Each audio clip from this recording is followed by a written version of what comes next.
Hi and welcome to the Australian Conference of Economists. I'm Zen and today I'll be going through the impact of tax. I'll first go through the introduction of consumption tax. First of all, let's start off with a graph illustrating the consumer and producer surplus without tax, where the supply and demand curve intersects at point E. As shown in the diagram, when there's no consumption tax, consumer surplus and producer surplus are significantly a lot. Consumer surplus is the difference between what consumers are willing to pay for a good and what they actually pay, whereas producer surplus is the difference between what producers are willing to sell a good for and the price they actually receive. However, the introduction of a consumer tax leads to a decrease in demand as higher prices will result in the demand curve to shift leftwards, thus reducing the output from Q1 to Q2. Simultaneously, the supply of goods diminishes, establishing a new equilibrium at point E2. PW remains the price of the product without tax, while PB represents the price buyers pay, and PS signifies the price sellers receive. Consumer surplus, which is the benefits consumers gain from market transactions, usually drops when a tax is introduced due to the higher prices consumers face. This decrease in consumer surplus reflects a loss for consumers. Producers may also experience a decrease in their surplus, particularly when the supply is less elastic and adjustments in output or costs uneasily attainable. In such cases, they bear a portion of the tax burden. The government collects revenue from this tax, which can be allocated for diverse purposes, such as financing public services, infrastructure projects, or government programs.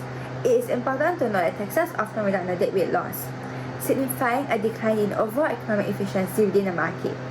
This loss transpires when the tax causes mutually beneficial transactions do not materialize, ultimately diminishing social societal welfare. You may ask, what happens with tax imports? Well, in the domestic market without trade, the intersection of supply and demand occurs at point D, setting the price at PD. When free trade is introduced, the price drops from PD to PW, resulting in a reduction in domestic production to QD1. QW represents the total quantity demanded. Total imports is then calculated by taking QW minus QD1. Now, let's consider this scenario where the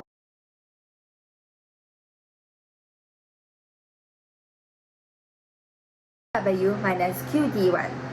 Now, let's consider this scenario where the government imposes taxes. Supply decreases and the price of goods will rise from PW to PT.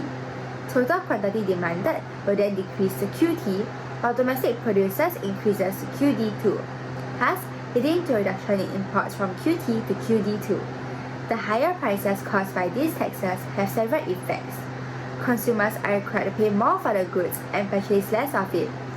Domestic producers are then able to sell more due to the increased production. Foreign producers would then sell less in this domestic market. Therefore, domestic producers may then experience an increase in producer surplus as they benefit from higher prices and increased production. However, taxes generally lead to a deadweight loss because they disrupt some mutually beneficial international trade transactions, causing an overall reduction in societal welfare. This means that taxes result in income inefficiency where the market does not allocate resources optimally. The key differences here from the previous slide is that societal welfare encompasses broader well-being and overall happiness, while economic efficiency pertains to a less efficient allocation of resources in the market. In summary, introducing taxes will introduce efficiencies in the market, reducing societal welfare and generating a deadweight loss. So, you may ask, what happens? Let's talk about how AI affects inequality. In this first case where AI increases inequality, this is what will happen. The introduction of Gen AI has the potential to replace the tasks performed by unskilled workers, thereby reducing demand for their labor and shifting the demand curve leftwards. As a result of the decreased demand, the wages of these unskilled workers will drop, thus the quantity of these unskilled workers will decline. Whereas on the other hand, if the skilled workers can't be replaced by Gen AI, then their demand will increase, causing the curve to shift rightwards. With this increased demand of skilled labor, their wages will increase. Therefore, there will be an increase in the quantity of workers applying for the job. However, in this way, Gen AI will reduce inequality in wages between the skilled and unskilled workers. replacing skilled labor, the demand for these workers would decline, shifting the demand curve leftwards. This would then result in a drop in skilled workers' wages, aligning them more closely with the wages of unskilled workers, thereby reducing wage inequality as illustrated in the graphs and shown. Replacing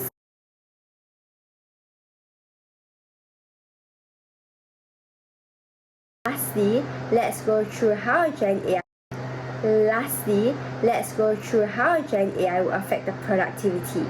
Well, in the first scenario where Gen AI boosts productivity, the aggregate supply curve shifts rightward as a result of a higher GDP output and lower price levels. This leads to economic growth without inflationary pressure. This boost in aggregate supply reduces costs, allowing businesses to lower prices or produce more at current prices. The underlying mechanism is driven by technological advancements that reduce production costs and increase the overall capacity of the economy, thus resulting in a higher employment, output, and potentially higher standard of living. So actually, behavioral economics gives us useful insights into why people often pick unhealthy food, even when they want to make healthier choices. While a big part of it is present bias, where we tend to go for instant gratification, like enjoying something tasty, instead of thinking about the long-term benefits of eating healthily.